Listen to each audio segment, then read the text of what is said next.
You're listening to The Warehouse, a Speaking of show by WFSU.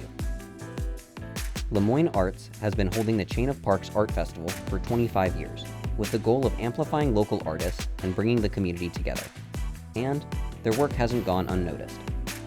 Sunshine Artist magazine has ranked the fest in the top 100 fine art festivals for 10 years running.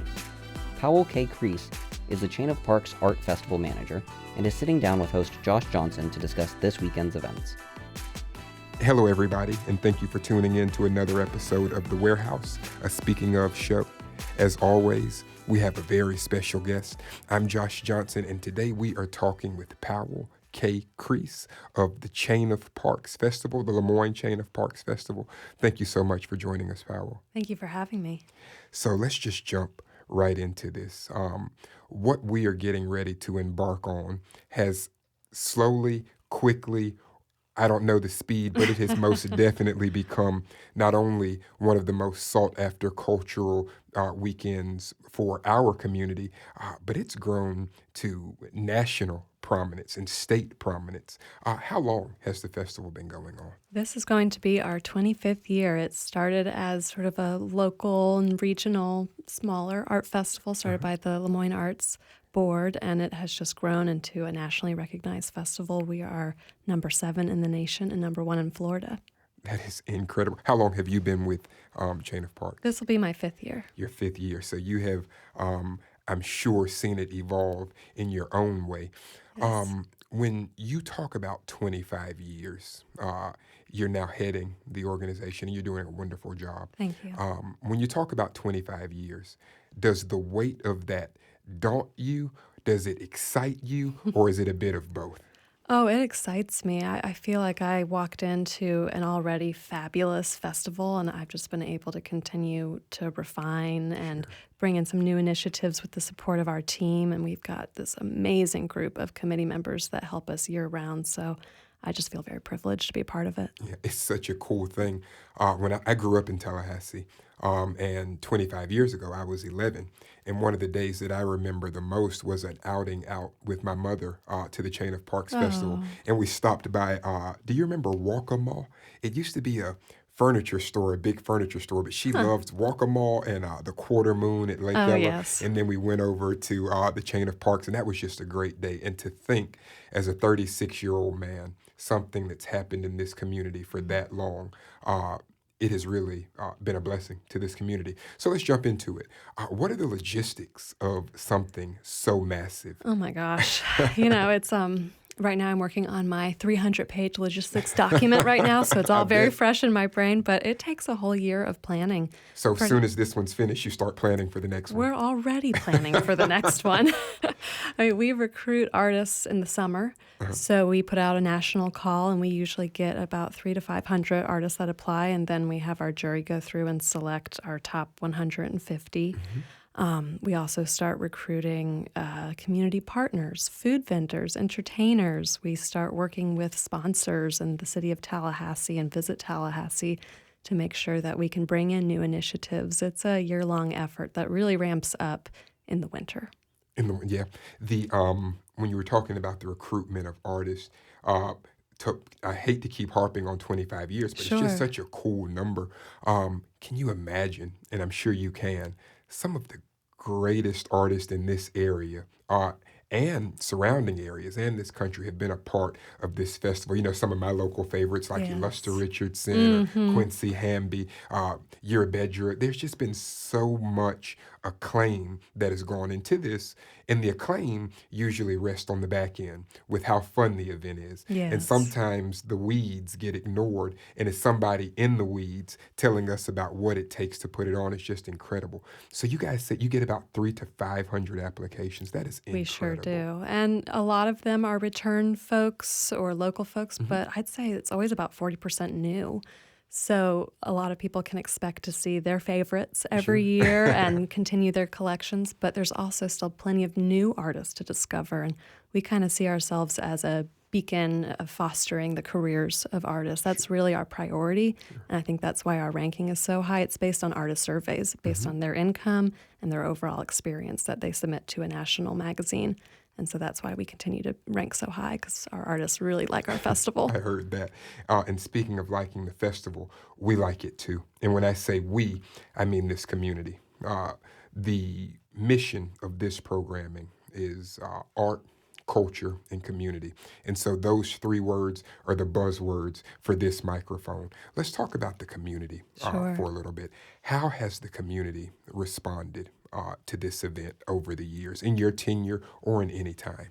So generously. That's something I really, really admire is Tallahassee really shows up. I mean, we get about 35 to 40,000 people over the weekend. It's a free event, and I think people really look forward to it. We have a lot of sponsors that are just individuals or couples that have invested in the stakes of the festival. I mean, LeMoyne's mission is to bring the community together through art, and you really see it at the festival. It means a lot to me. You mentioned LeMoyne, which was a perfect segue to my next question. Great. As I'm out about, whether it's as a socialite or a journalist here, when I bring up Chain of Parks, sometimes there is a confusion. People say, is it an offshoot of LeMoyne? Is it separate of LeMoyne? Is it housed through LeMoyne? What is the relationship and the cross-pollination between the festival and the space? So LeMoyne Arts has been in our community since 1963, and the Chain of Parks Art Festival is its biggest event of the year. So it's produced by LeMoyne Arts, and the festival is what really keeps a lot of the lights on and provides year-long programming for LeMoyne so that we can have year-round summer camp, classes, exhibits, all types of special events. So the festival is a really important part of LeMoyne's DNA. Absolutely. What is your favorite part of the festival? Do you have a favorite part, or is that like asking somebody which one's your favorite child? It's hard to say. I will say I'm a little partial to the Chalk Art Oasis area. Yeah. I find that to be so exciting to see these nationally acclaimed artists creating these what seem to be three-dimensional street chalk pieces over the weekend live. It's just so much fun to visit them throughout the weekend and watch their progress. And then on Sunday, see this masterpiece that's temporary. It's almost like a mandala where you know it's going to go away, and so you have to really enjoy it while it's there. I love that area. There's food vendors, there's music, there's an auction. So it's just a really cool hub within the festival, but obviously seeing all of the art and the community together, smiling and enjoying themselves is what I love the most. Speaking of the chalk art section, I said last year, I was a guest judge last year, and I said, that was a really cheap vacation to have a glass of wine and to go into that chalk art section because you felt like you were being immersed into a different world. Some of the street felt like it was falling because some artist made this street mural of like pieces falling out of the street, and the way that they use the depth perception, it just looks so real. That was probably one of my favorite parts of it too. It's a really very cool optical illusion, and I really like watching them work. I love seeing what these artists have worked on all year long to make their incredible booths, but to see live art like that is quite exciting. Which was my next question. Is the chalk art live, or does that get installed before the event? Or are the artists doing it during the event? They're doing it during the event, and their mission is to be done by lunchtime on Sunday so that people can pose with these optical illusions, and they've designed them specifically so that people can interact with them for fun social media posts. Is there anything new that we might expect in this year's festival, or is it going to be tried and true? Well, it's definitely going to be tried and true, but we're always evolving and making little tweaks here and there. Last year, we introduced folk art as a component. While we are a fine art festival, folk art is very important, and it's a valuable medium in its own right. And so we've permanently installed a heritage art row that showcases those talented artists. So I really appreciate that. We've got our children's park that continues to expand so much that we've added a platform for our performers because it's just a really exciting area with free make and take crafts for kids, and their families can rest for a minute and they don't have to tell them not to touch the art for a minute. They get to get their hands dirty. We also have the Pharaohs of Funk coming through at 2:30 on Sunday. They're going to do a jazz-style procession with some Leon County school students, and we're encouraging people to join the New Orleans-style procession and celebrate the great weekend. Absolutely. When you talk about folk art and fine art, this has always been a rivalry within the art world. Not really a rivalry, just a there's vast some distinction. elitism there, and But I love that you guys are pulling folk art in because I'm always, if there's a side to take, I've always been on the side of folk art just because of the narrative and the story. And with this festival being such a beautiful narrative and just one of the great stories of this community. It seems like folk art is going to be right at home. And so I'm so glad to hear that you guys have Yes. done that. Well, Absolutely. an art is so subjective. So these are Yes. artists who are identifying as folk or Sure. heritage artists. It's up to them whether or not they feel like that is their category. And so Absolutely. we're happy to give them a space to present. Absolutely. Speaking of space, my affiliation with another gallery in town and not being an artist, people always say, well, Josh, do you consider yourself an artist? And over the years, over the last decade, I have evolved on that answer that sometimes placemaking and space making or community building is an art, especially if it facilitates art. And so, one of the questions that I usually ask on this program to whichever different medium of art I'm talking to or artist I'm talking to is what do they consider art? And is what they do art? Do you consider place and space making, scene building, and facilitating arts, which is what you've so beautifully and wonderfully done over the past 5 years? Do you consider that art in itself? Oh, Absolutely. absolutely. I'm I glad to hear mean, you say it. it takes a lot to get all these moving parts together and have it be Yes. a well-rounded experience and for the community to get to come together and think it all just magically appeared. It's really exciting to see people look around and smile and be like, wow, look at Tallahassee. I can't Absolutely. believe this is here. Yes. Well, so that's whether I'm talking to the Tallahassee Film Festival or LeMoyne or some local artisan, we have an undeserved reputation. And the Hmm. more that you get out in this community and walk amongst the bones, you see that there's so much life here, so much culture here. And this old adage of, well, there's nothing to do here, I've had to reverse on itself and say, well, maybe you're just not looking, or maybe Yes. you're not looking in the right places because Tallahassee is fecund with activity, culturally, socially. And this event, the Chain of Parks, is one of our keystone cultural events. It is something that not only undergirds the reputation of this community, but it's really good for tourism too. So let's talk about that. Absolutely. Do you guys track how many people are coming out of town for this Oh, thing? we sure do. We have a visitor survey, and Yeah. Downs and St. Germain also does a visitor survey for Visit Tallahassee, and that's why we are a legacy event with Sure. Visit Tallahassee, because we do drive such a tourism draw. We also advertise regionally, so we do advertisement in Georgia and Alabama, all parts of Florida, and national advertisements. But we're really trying to draw in folks that can drive down for the weekend and stay for the Wilco concert that we're Yeah. putting on with Visit Tallahassee and Scott Carswell Productions on Saturday night. We're trying to find ways to get people to come to Tallahassee and stay in Tallahassee and leave with a different impression. Absolutely.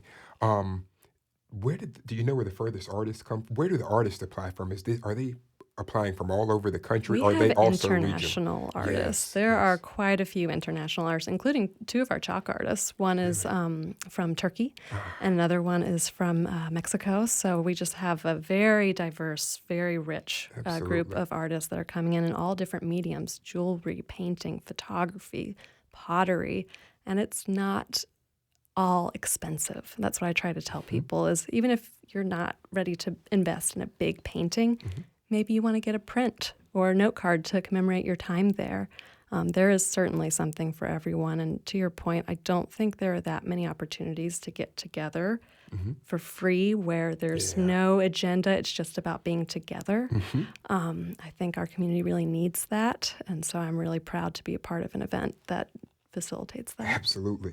The word accessibility or the opposite, well, not the opposite, inclusivity, accessibility, or exclusivity often come up in the arts.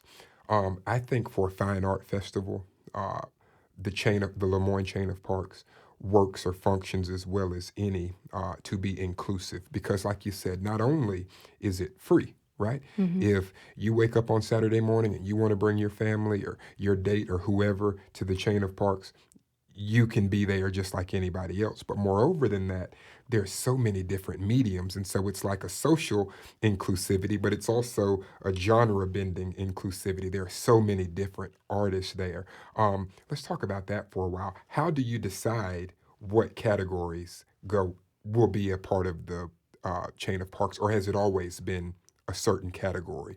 It's always had a Yeah, very wide range. I mean, if it's beautiful artwork, we want to show it. I heard that. So throughout the years, we've fluctuated what the various categories are. We've sort of lumped certain groups together that are maybe smaller, but we try to have as many different art forms represented as possible within our fine art presenters, as well as having the culinary arts, the musical and dance arts. We really try to showcase all art forms, but we really are focusing on the visual art. And just in case we haven't done it, because I can't remember, we've been talking so good, what are the dates for the people at home for the chain of parks? Sure. So For the festival, excuse me. absolutely. So we're kicking off on Thursday night with opening nights, doing a special presentation with Andra Douglas, who's an FSU alum who's coming in from New York. She's a football team owner, painter, writer. She's a really interesting woman. And then the festival weekend at the Chain of Parks is April 26th and 27th. The 26th and the 27th. Do you have any ambitions for the festival? Is there anything that you would like to see it grow into? I mean, it's so massive. I don't know if it can grow anymore. We physically can't grow. I was going to say, but it might crack the earth if it gets any bigger. But do you Yes. have any intricate ambitions that you want to see? Or are you just going to play all those things by ear and let it evolve naturally? Each year we try to add on new features just to keep it interesting, but it's refining. It's making sure that our volunteers, artists, everyone feels accepted and celebrated. We're not perfect, so every year there's room for improvement, which is why we have surveys and we meet as a committee after each festival to go over what went well and what could be worked on for next year. So I like small growth so that we keep the core of what the festival is about, but continue to evolve. I'd love to see us become number one in the nation. Again, we were that in 2019, and so we've stayed in the top 10, but I want to get back to number one. I heard that. You brought up two really cool words in your last answer. One of them was next year, and the other one was volunteers. If people in the community are interested in helping this event in whatever ways they can find, are there volunteer opportunities for members that exist outside of the gallery? Absolutely. We are almost completely run by volunteers. We've got about 25 volunteer committee members that are part of the festival planning all year long. And then during the weekend, we have over 60 to 80 volunteers How that would keep people it find those opportunities if they at wanted chainofparks.com. They'll see a big button that says sign up to to volunteer. volunteer? I love Yes. it. And we like student volunteers too. We can give Bright Future hours. Really? You see, that's another thing. I was just telling somebody the other day that opportunities are passports, right? And you can catch a flight on an opportunity that you didn't know existed just because you put yourself in a position to.